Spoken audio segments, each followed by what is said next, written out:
everyone, and welcome back to another Tea Time with me, Amanda Prochaska. This is a very special tea time because we're going to do something for the first time ever on this channel. We are going to do this, not that. And we're going to be using our methodology called ALICE. It's all about change leadership. Hopefully this is going to make you laugh a little, resonate a little, but if you like this format, please let us know because we can bring you other videos and examples. Grab your drink of choice, sit back, and we're going to have a great conversation.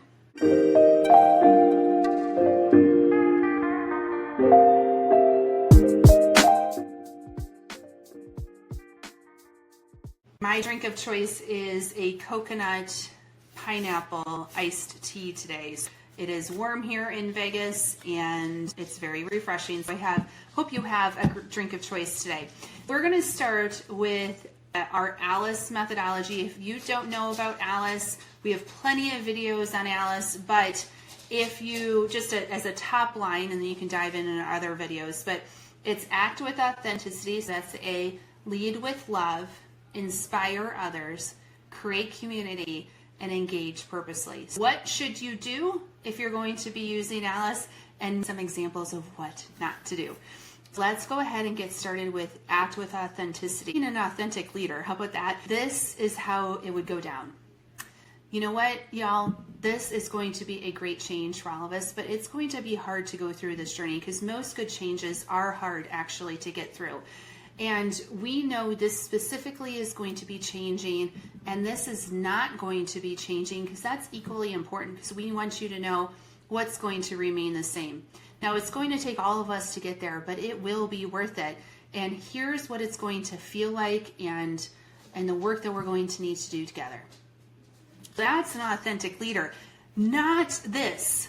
This new technology is going to solve all of our problems, and it's going to be so easy to deploy, easy to use. In fact, we're not even going to need to train you all. There is no need for concern here because it is just going to be so easy to implement, easy to use. Really no need for concern, no need for questions. These are not the droids you were looking for. How often do we hear that? How often have I done that as a leader? Oh my goodness.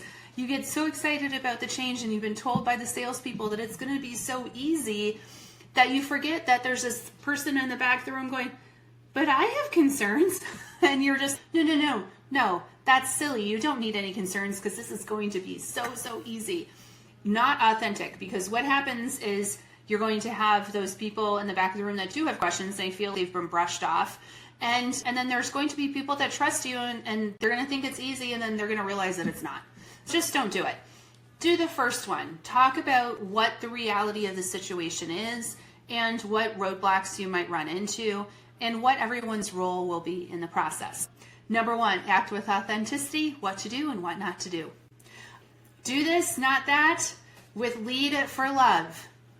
Leading with love.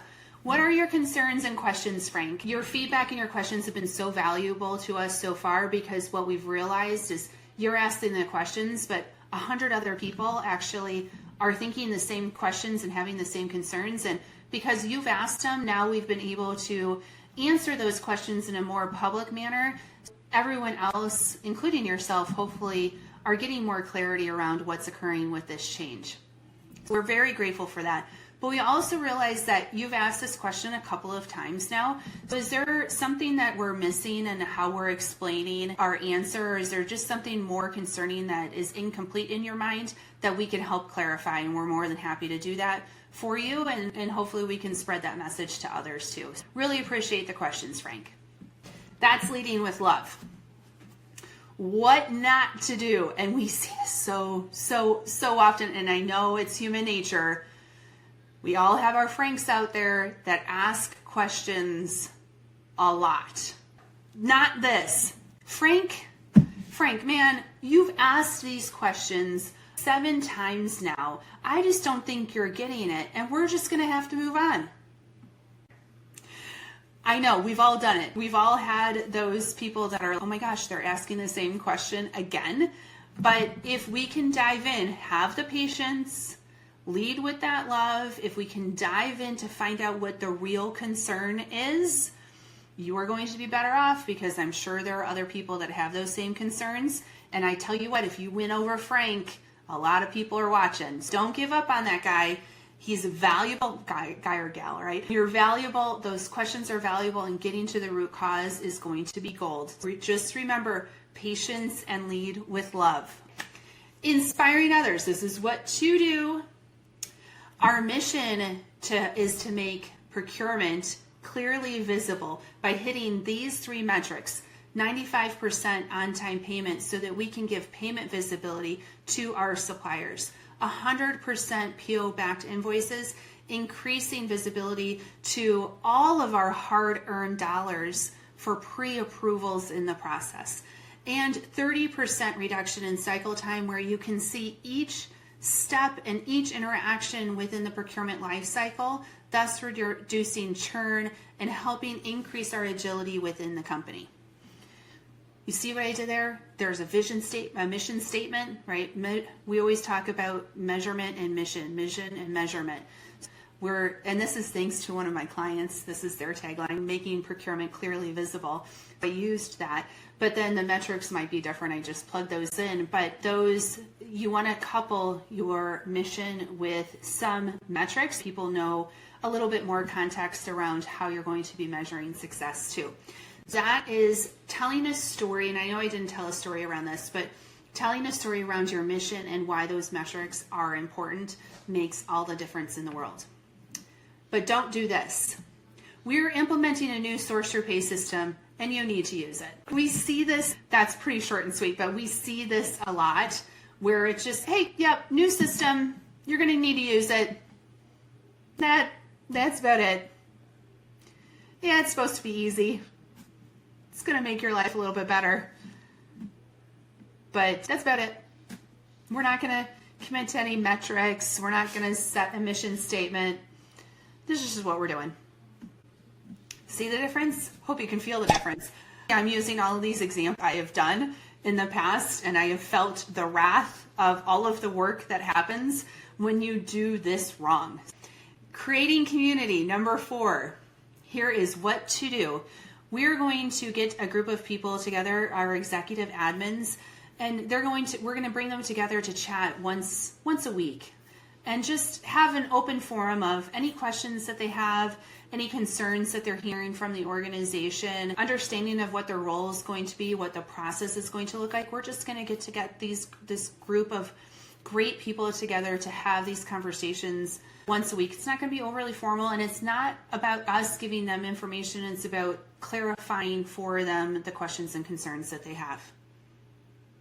Ultimately, we want this to be a success for them, not for us. We're going to create a community around it to make sure that for them, this is successful. That's what to do. What not to do. And again, been there. We are going to send emails that includes everything everyone needs to know. Because we're having an email campaign, there's no need to talk to anyone. We don't need to do that. Yeah, been there, done that. Doesn't work very well. People don't change because of emails, but I mean, you can try it if you want, but usually it doesn't. Usually it doesn't work. That's not how you create a community, through mass email. Number 5, engage. What to do? We are going to seek those who others naturally follow to engage them on the specifics of the change and ask them for feedback on a regular basis around what they're hearing and the questions that people are approaching them with. And then we're going to ask them to share the good news in their own unique ways. Sometimes that might be having talking points, so if people randomly come up to them and ask them questions, they're well prepared.